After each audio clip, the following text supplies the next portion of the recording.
আসসালামু আলাইকুম। বাধ্য হয়েই আমাকে আজকে এত ঘি একসাথে তৈরি করতে হলো। মূলত এত ঘি একসাথে আমরা কখনো তৈরি করি না, আমাদের দরকারও হয় না। তবে আজকে অনেকগুলি অর্ডার একসাথে থাকার কারণে আমাকে এত বেশি ঘি তৈরি করতে হচ্ছে। তো সকাল সকাল আমরা গরুর দুধ দহন করে তারপর হচ্ছে এই কাজ শুরু করব।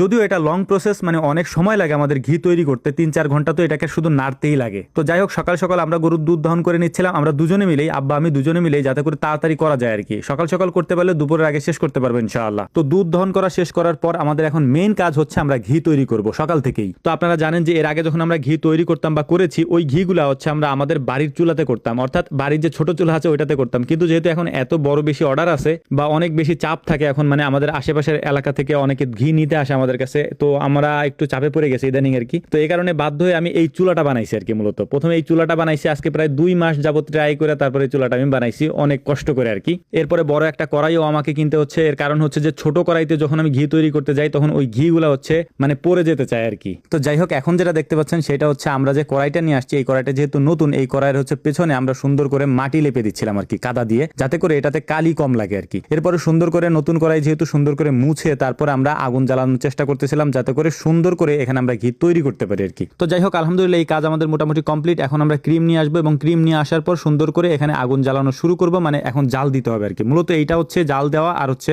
এক টানা নাড়তে থাকা, এইটাই হচ্ছে মূলত এই ঘির কাজ। আজকের ভিডিওতে আপনি সম্পূর্ণটা দেখতে পারবেন, যে শুরু থেকে শেষ পর্যন্ত আমরা আপনাকে দেখাচ্ছি যে কিভাবে আমরা ঘিটা তৈরি করি, এবং এখানে একেবারে A to Z মানে আমরা যা যা করি সম্পূর্ণটাই আপনারা দেখতে পাচ্ছেন। তো প্রথমেই আমরা হচ্ছে যে আমরা যে কড়াইটা দিছি, এই কড়াইটা গরম হওয়ার পর এখানে সুন্দর করে যে ক্রিমগুলো ছিল এই ক্রিমগুলো কড়াইয়ের মধ্যে দিয়ে দিচ্ছিলাম, আব্বা ওই পাশ দিয়ে জাল দিচ্ছিল। তো এই কাজগুলো মূলত আমরা নিজেরাই করে থাকি আর কি, এবং আপনারা আগেও দেখছেন ভিডিওতে যে এই কাজগুলো আমরা নিজেরাই করি এবং নিজেরাই ঘিগুলো তৈরি করি। প্রথমে আমরা নিজেদের জন্য তৈরি করতাম, এরপরে আস্তে আস্তে 2 কেজি 4 কেজি করে মানুষের কাছে বিক্রি করতে হয়েছে, মানে বাধ্য হয়েছে আর কি বিক্রি করতে। কেউ একবার নিলে সে আবার 2-3 বার করে অর্ডার দিয়ে যায়, তো এইগুলো আমাদের জন্য একটু সমস্যা হয়ে যায়। যেহেতু আমরা অনেক কাজে ব্যস্ত থাকি, এই ঘি বানানো আমাদের জন্য একটু কষ্টকর হয়ে যায় আর কি, এবং এটা বানাইতে অনেক কষ্ট হয়। এটার একটা কারণ আছে, সেটা হচ্ছে এটাকে পারফেক্টলি তৈরি করতে মানে এত পরিমাণে পরিশ্রম করতে হয়। এটা যারা পারেন তারা মূলত এই বিষয় সম্পর্কে জানবেন, যে এটাকে পারফেক্ট ভাবে তৈরি করতে কি পরিমাণ পরিশ্রম এবং কি পরিমাণ এফোর্ট দিতে হয় আর কি। তো দেখতেই পাচ্ছেন যে এটাকে সুন্দর করে যতক্ষণ পর্যন্ত আপনারা ভিডিওতে আমাকে দেখবেন ততক্ষণ পর্যন্ত হাতের মধ্যে এটা নিয়ে আমার নাড়তেই থাকতে হবে। মানে প্রচন্ড গরমের মধ্যেও যাই হোক আর কি, দুনিয়া উল্টে গেলে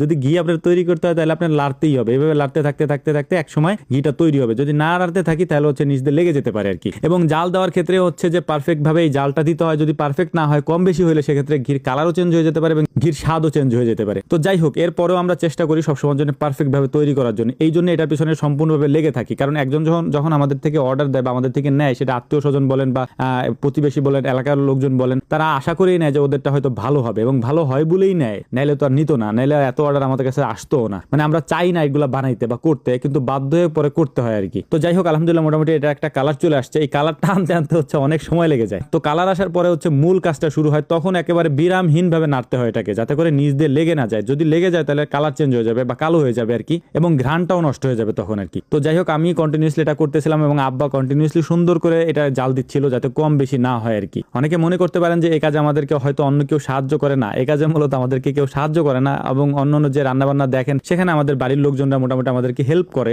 দেখায় টাকায় দেয়। কিন্তু ঘি তৈরির ক্ষেত্রে আমাদের এখানে কেউ ছিলই না বা থাকেই না, এগুলো আমরা নিজেরাই করি। মানে আমরা দুই ব্যাপারটা পারি এগুলা করতে, তো মোটামুটি আলহামদুলিল্লাহ আমাদের অভ্যাস হয়ে গেছে। তো যাই হোক, আমাদের ঘি মোটামুটি তৈরি করা কমপ্লিট হওয়ার পরে এটাকে আমরা এখন নামিয়ে ফেলবো। নামিয়ে ফেলার পরে এটাকে সুন্দর করে আমরা একটা ওড়ন বলি, এটা দিয়ে ছেঁকে নিব। ছেঁকে নেওয়ার পরে সুন্দর করে ঘিটা, শুধুমাত্র ঘির যে তেলটা থাকে ওইটা নিচে যাবে। এরপরে এটাকে আমরা 24 ঘন্টা পর্যন্ত ফিল্টারিং করার জন্য একটা জায়গায় ঢেকে রেখে দিব। ঢেকে রেখে দেওয়ার পর একদিন পর মূলত হচ্ছে এটাকে আমরা বের করব। বের করার পর তারপর হচ্ছে এই ঘিগুলাকে আমরা বোতলজাত বা কৌটা বলি, আমরা কৌটার মধ্যে ঢুকায় রাখবো। এরপরে যার যে অর্ডার আছে ওইগুলো আমরা তাদেরকে দিয়ে দিব। তো একটা বিষয় আপনাদেরকে আবারও বলি, সেটা হচ্ছে ঘি তৈরি করা আমাদের জন্য কষ্টকর একটা ব্যাপার। আর আমাদের যারা অর্ডার দেন বা আমাদের কাছে যারা চান, অবশ্যই আমাদেরকে একটু সময় দিবেন, কারণ আমরা সময় ছাড়া এটা তৈরি করতে পারবো না। আর আমাদের থেকে নিতে হলে পারফেক্টলি তৈরি করবো আমরা, এই জন্য আমাদের সময় দরকার। এবং সময় দিয়ে হলেও যদি আমাদের থেকে নেন, ইনশাআল্লাহ আমরা আপনাদেরকে পিওর খাঁটিটা দিতে পারবো ইনশাআল্লাহ। তো আমাদের জন্য দোয়া করবেন, আল্লাহ তাআলা যেন আমাদের ব্যবসায় বারাকা দান করেন। আমরাও আপনাদের জন্য দোয়া করি, আল্লাহ তাআলা যেন আপনাদের ভালো রাখেন, সুস্থ রাখেন, এবং যে যে পেশায় আছেন সেই পেশায় যেন আল্লাহ রাব্বুল আলামিন আপনাদেরকে বারাকা দান করেন, বরকত দান করেন। তো আজকের মতো এই পর্যন্ত। আমাদের জন্য আবারও দোয়া করবেন। আসসালামু আলাইকুম ওয়া রাহমাতুল্লাহ।